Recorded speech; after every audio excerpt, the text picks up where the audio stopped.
all it takes to really go all out to make sure that you can create the desired impact. Thank you.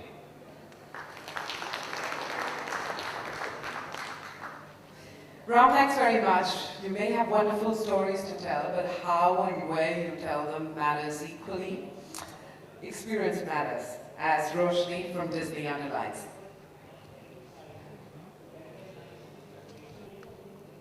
Good evening, everyone. I'm Roshni Bakshi, and I head the consumer business of the Walt Disney Company.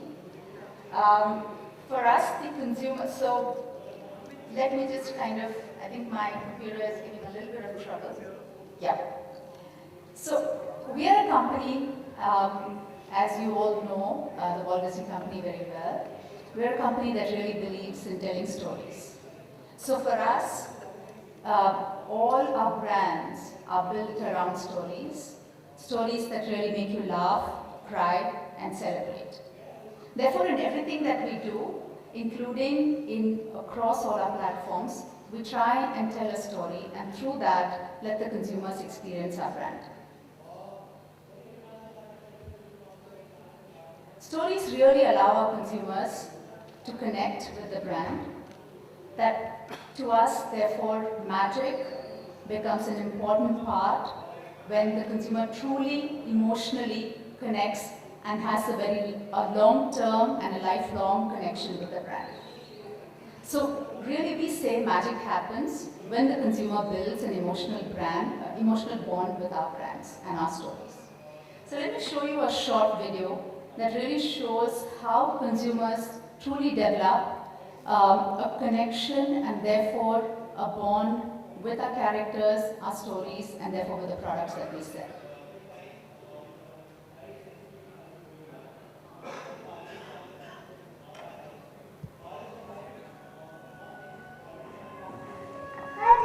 Hey, sport. You're up early. Where you going, Daddy? I'm going on a business trip. Is Mama going with you? No, Mommy's gonna stay home with you. That's good. Alright, and then your friends going? No, I'm going all by myself. Why would you be lonely? Alone? For me?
Our storytelling really cuts across different platforms. So we may start our story through a movie, through a live event, through television, through publishing, where our stories emerge from there, or through digital and online. And then of course try and put it all together through the consumer products side, which is really about products that consumers take home that continue to carry that experience and that story that they have with them. So really for us, retail is just an extension of the platform, of one of the platforms through which we tell our stories, and that's really what we try and do at retail. So when I was given the topic of innovations at retail, I really put together what we do across the world, which is tell stories and innovate constantly, so that our consumers come in and really look at retail not just as a place that we put our products up for selling, but more as a place where they can truly come in and live and breathe some of the stories that they have read, seen, experienced in the past, and then buying a product just becomes an extension of the experience that they have had. So we redid our Disney stores in the US, and renamed them imagination centers more than stores. Right? This is really where a consumer walks in, where the store talks to the consumer. So lights change every day, there are things happening, there are stories being told for children that come in. There's a place that kids can go and dress up and make over. So then it's not just about coming there once to pick up a product anymore. It's a place where the consumer, the family wants to come back again and again, because that's really the place that they believe is a place that they can call their own. Right? And to me, I think that's a big part of really saying, how do you get a consumer engaged constantly with your brand? However, we also do a lot of work across the world with retailers in different formats. While we're truly aspirational as a brand, we're there in hypermarkets like Walmart, we're there across departmental stores, we're present within a lot of specialty stores, whether it's a Toys R Us or whether it's Hamleys across the world or any of the other formats. And in each of those formats, what we try and do is, looking at the format and the presence that we have there, we actually try and put together little stories. So for example, these are two different look and feel of our own brand. So one is the Princess, where you can see the castle, you can see where the kid actually enters, she can go inside a place. There's a mirror that kind of changes and makes her look like a little princess because her dress comes on with her reflection there. Or indeed on the left side, which is another, a story of ours, a television series that we've put out called Mickey Mouse Clubhouse, and we sell a lot of products around it. Here again, what we've done is let the little child, because this is, at a consumer that's a lot younger, to be able to go through and really have learning as part of the entire section. So these are simple sections that are there in retail stores, but each one of them tells a story. And there are more examples. So cars, we've actually tried to create garages across, in various retail formats. Or a place where kids can just come and race and play around with the products and actually believe that they're racing car drivers. Or indeed the castle, which is one of the most endearing images that people have when they think about Disney. Here again, this is about Snow White. So this is a set of products that you sell for Snow White. So Snow White is all about the apple. So we've actually tried to create spaces within stores where kids can enter a door and it's like a forbidden door, and there is an experience there. So whether it is, we try and do it through the entire, just the kind of the places that we create, or sometimes even the touch feel experiences that we have there, as well as in many other cases where we have the capability to do what is called as interactive technology within the stores that allows consumers to really touch, feel, and get different experiences and therefore see parts of the stories, or put themselves in the place of, let's say, the character, or even through sights and smells. We are a young company in India. We've been here for the last 6 years.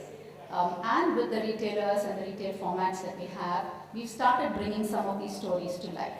So whether it's in the form of a princess area, so each of these places, what we try and do, even in India, is to say, how do we work with our retail partners? How do we really put things together so that each retail partner, depending upon the kind of store and the kind of format that they have, and the consumer that they bring in, are able to create an experience. So for us, truly, these are places that our consumers come in and spend time, and our partners enjoy having us as part of the entire format that they have. So whether it's a Hamleys, or whether it's Lifestyle, or Landmark, or Crosswords, or any of our other modern trade partners, we have different kind of look and feel that we create. So this is just a place where kids can just stand there, pull out toys, and we have merchandisers that we keep there, so who are constantly putting these toys back. So we allow consumers all the time to believe that they have the right to touch, to pull, to actually do what they want, and then we place it back, so that every time a new consumer comes there, the experience remains the same. Or indeed, a place that they can go in. And we sell diverse categories, so this makes it even more interesting and challenging, from apparel to baby an infant gear, to toys, to plates, to back to school products. So in each of this, we have to really look at, with our characters, with our stories, and yet with the kind of products, how do we really create those small places in stores where the consumer just doesn't come in to pick a product and go off, because then we'll never get the consumer to keep coming back again. But for us, it's all about how does the consumer come back? Why would the consumer want to keep coming back into those places? So this is just some of the other examples that we have done. Or even we started now putting in place what we call as some of our favorite characters, where kids can come in and they just take photographs with these large iconic images that are there, and they believe that they've had their touch feel of the character. So we've taken it to the next level, and we've looked at retail spaces in India not only as places where people come to buy, but also where people come to spend a day, to bring their families, to say, okay, this is my way of, actually having a day out with the family. And we looked at that and said, how do we bring more experiences to our consumers while they're within the retail area, may not be within the store, but within the malls. And therefore, we started bringing in our characters and actually making them enact parts of the stories. So we had Cinderella over last year, and we're getting our characters one by one. We have Mickey coming in, and each of these give the opportunity for our consumers and our fans to really touch, feel, be part of the story, and to actually interact with our characters. So more than 500,000 people last year, and our kids and families experienced the magic of the Disney princess. Now what we're doing is we've taken the innovation. So for us, it's about when we actually talk about retail, we're taking it now to the next step and saying, okay, so consumers come in, they experience, they touch, feel, they see the stories, they buy the products, right, at the end of the day, or they come in to see our characters, to see the events, and they get more and more connected and engaged with our brands. But what's the one thing that consumers will remember throughout their lives, especially if they're kids today, they are going to be our consumers tomorrow as well as they grow up. And therefore, we started creating what we call as memories for them, and special memories. So with some of our retail partners, especially the specialty stores, the toy stores, we've started now implementing what we call as allowing these stores to have birthday parties that we manage through our partners, where kids can come in and the entire store is theirs for them and their friends. So not only they have a little party, but also have a run of the store, buy any product that they want.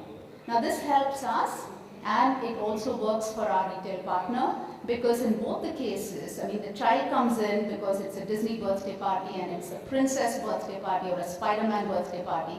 But then at the end of the day, it's a magical day, because what better than a child in a toy store?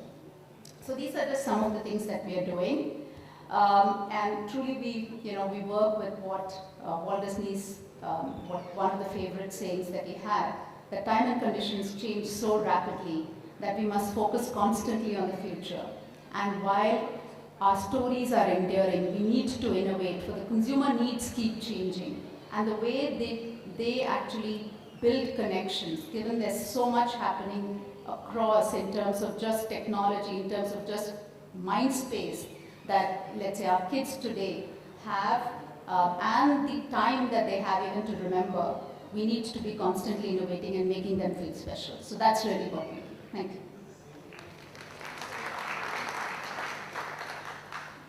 you. Roshni, thank you. I have to say that through all your presentations, I really was transported, but now I have to play the role of skeptic, and a couple of questions coming your way before we open this up to the audience. Before I forget, I think I should thank you. You all have all been very disciplined about the time allotted to you to make your point.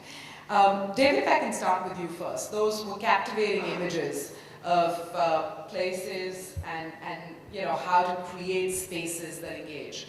But in India, your fundamental constraint is you don't have those large tracts of land to play with. You have to make do, work around, circumvent issues. How much of that can you really apply to India?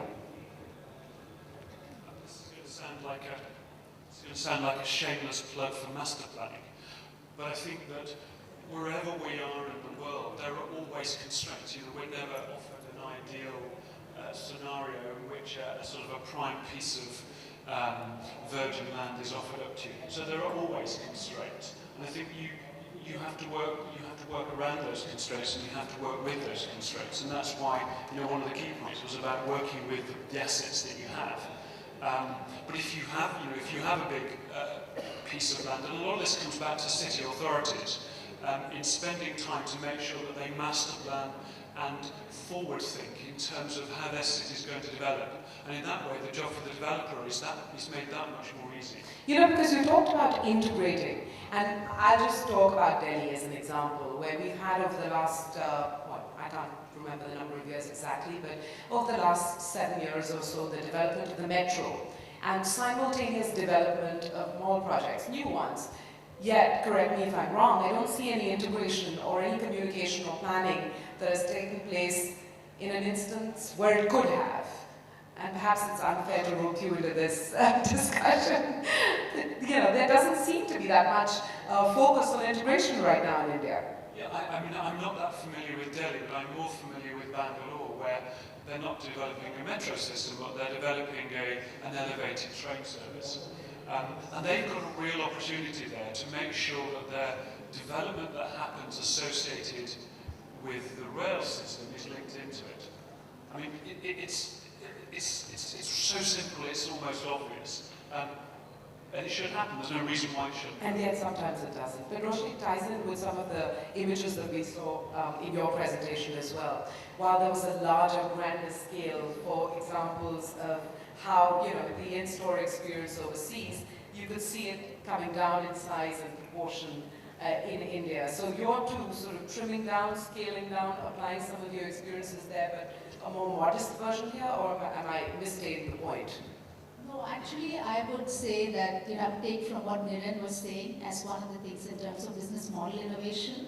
So what we've really done here is to look at, yes, we'd love to bring some of that size and scale into this country, but really we're looking at ultimately what's the space available to retail. Again, he made a very interesting point where he said there is, you know, first world costs and third world affordability, and yet when people look at it, the experience needs to be the same.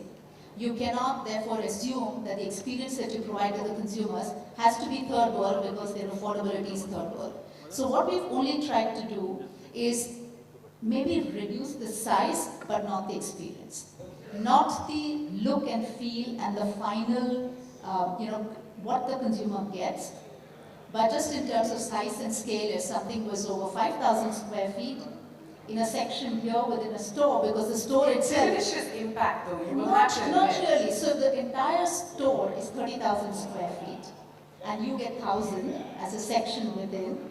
How you would do the section, it will be slightly, it's just what I would call as a Walkman version of the large radio.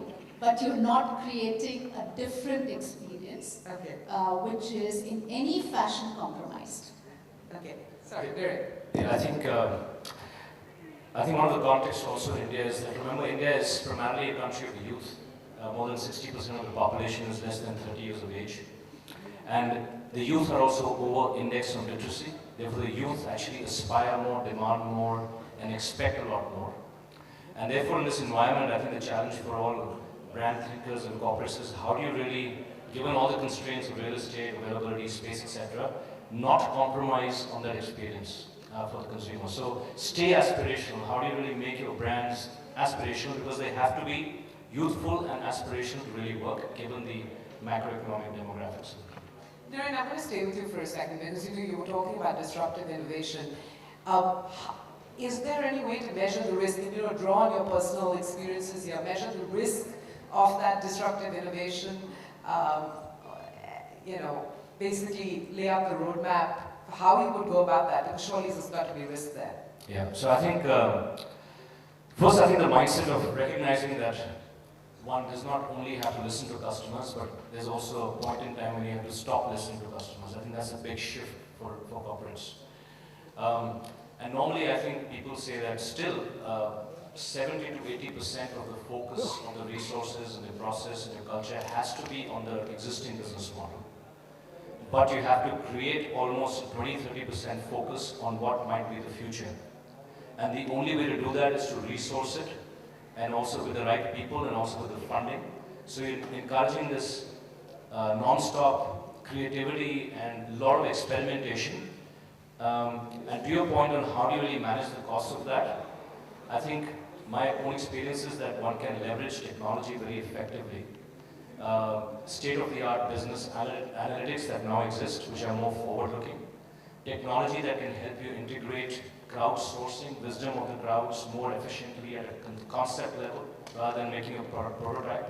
So it is possible through analytics, through technology, etc., to manage that cost of disruptive innovation in a meaningful manner. But I think it is important to recognize that it will take some investment and dedicated resources to make that a reality for organizations. I mean, but take Zuzu for example. I mean, there is, Ram, you've got to admit, there was a possibility that Zuzu might not have clicked. Just go back to speaking to folks in terms of the Zuzu story. When the storyboard was presented with egg-shaped characters, nobody would have really thought that they'd like to put their money on it, because it really doesn't sound very fascinating in today's world to have some egg-shaped character and do something. So, stepping out of the comfort zone, taking a risk, more importantly, believing in your agency, because it's the end of the day, a creative director who's putting his money on it and he's saying that no, I want to go behind this idea and I want to do it. So having that is very, very important. And I think once you believe in the idea, you've got to be really passionate to go all out. Then you have to really make sure that you create a huge impact by taking it all the way rather than, limiting it at any point in time. So that's... Well, David, when you're talking about non-air-conditioned malls, you must choose your city carefully, because I can tell you when we don't have electricity at home, the safest place to go to for air conditioning is the mall, and I'm sure many other people do that. So, may work in Bangalore, but not in other parts of the country necessarily. We've got about 15 minutes, well, maybe 10, to take some questions. We're running a little behind schedule, but I'd encourage you to just get up, introduce yourself, and if you have any specific question for a panelist, shoot.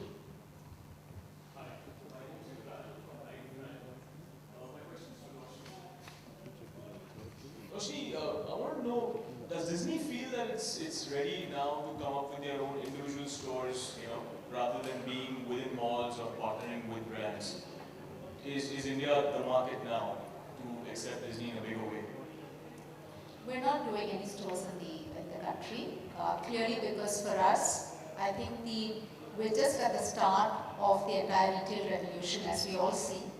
We have a lot of partners that we work with, from hypermarkets in the country like Big Bazaar, to formats like Lifestyle, to Hamleys, to Crosswords, and we truly believe that each of these partners provide a lot of value back to us, just in terms of the kind of footfalls that they bring and allow us to experiment within their stores.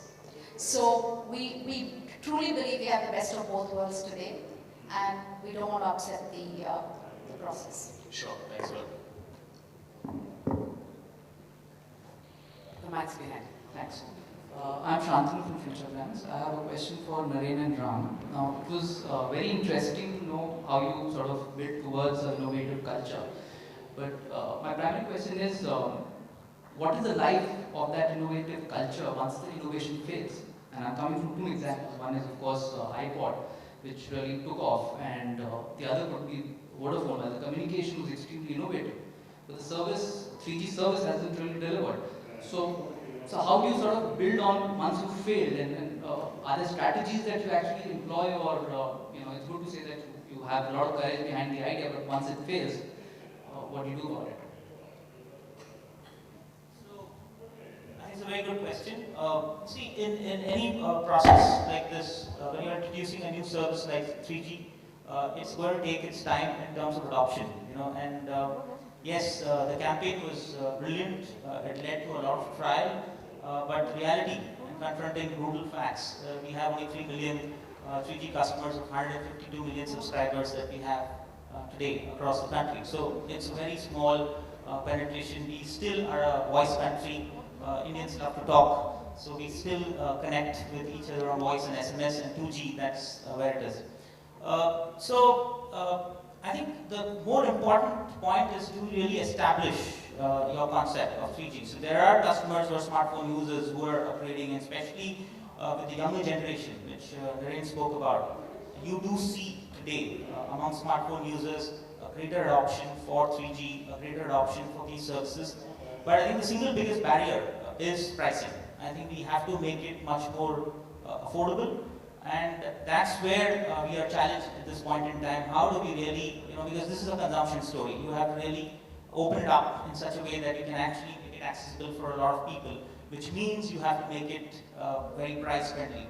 So today, if you really look at it, it's still 2G which rules the roost in that sense. It's still not moved to that age, but I think like we've seen in other opcos across the world, like we see in Egypt, we've clearly seen there's a shift that happens at some point in time. There's an inflection where 3G picks up. But just to paraphrase your question, are you also asking, so what happens to the innovation, and in this case, Zuzu? I mean, does it have a shelf life which continues despite? More importantly, the innovative culture, because once you fail, you really, you're... So I think just a couple of thoughts on that, innovation culture. I really believe that this culture and mindset of there are times when you should not listen to customers and also push the boundaries in everything that you're doing is hugely important. And I'll give you two examples. One is Google. Google apparently allowed for 10% of the time their employees can work on whatever they want to work on. And there's no sort of a consumer in briefing to them. So that's a great example of how that is an endemic part of the culture. Similarly for us at Yum, I talked about this achieving breakthrough results, training that we do up and down the organization, which therefore anchors the conversations, every conversation that we have with people around three aspects. To have breakthrough results, do you really have the desire for it? Do you have the knowledge and the know-how for it? I mean, are you taking sufficient action? And are you thinking big enough? So that becomes almost like an ongoing vocabulary or conversation almost in everything that we do. So I think culture is absolutely important. Along with that, I think this nuance of making mistakes is good. It's good to make mistakes. I think failure is a good thing. I think that we are tolerant of mistakes. And what we want is actually almost like a funnel approach, but where the top of the funnel is very broad, and then it narrows down with process and discipline and technology. But you want the width of the funnel to be as broad as possible to ideate constantly. And there, of course, you allow people a lot of freedom to make mistakes, etc. But this requires commitment absolutely from the top. And where we build in a culture that it's okay to make mistakes, and it's okay to actually sometimes not to listen to customers. Okay, the pounding music next door is telling us that we have one last question.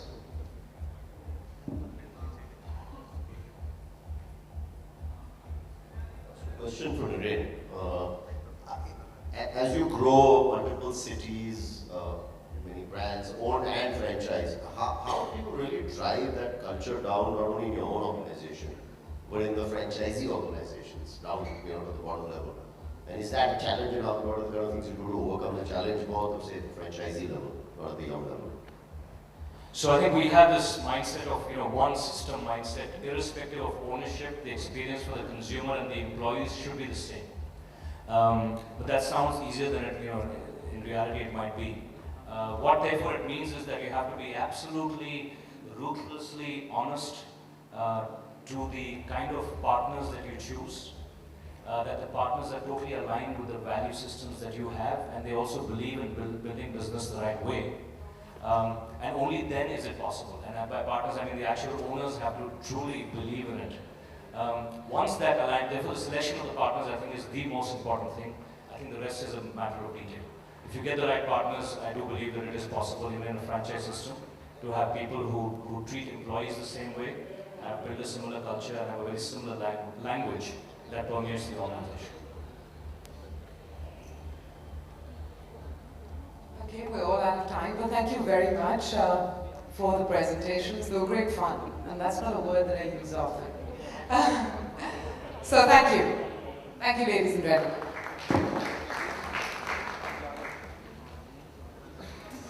Well, ladies and gentlemen, this was a very, very interesting session, and I would like to please give all the panelists a token of appreciation from our side.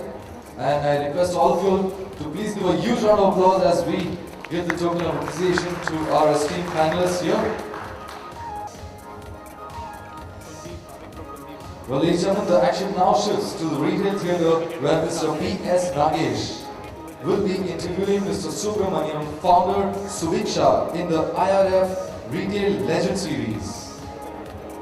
Followed by the India Retail Hall of Fame, recognizing the ultimate achievers of modern retail in India. And then, however, do come back here at 8 for the grand launch of DLF Mall of India. And tomorrow morning, we will see you at 9:15 for the Art of Living session on empowering retail minds. Ladies and gentlemen, till then, this is your host, Sajid Harun, signing off for today. See you tomorrow. Take care, be happy, God bless.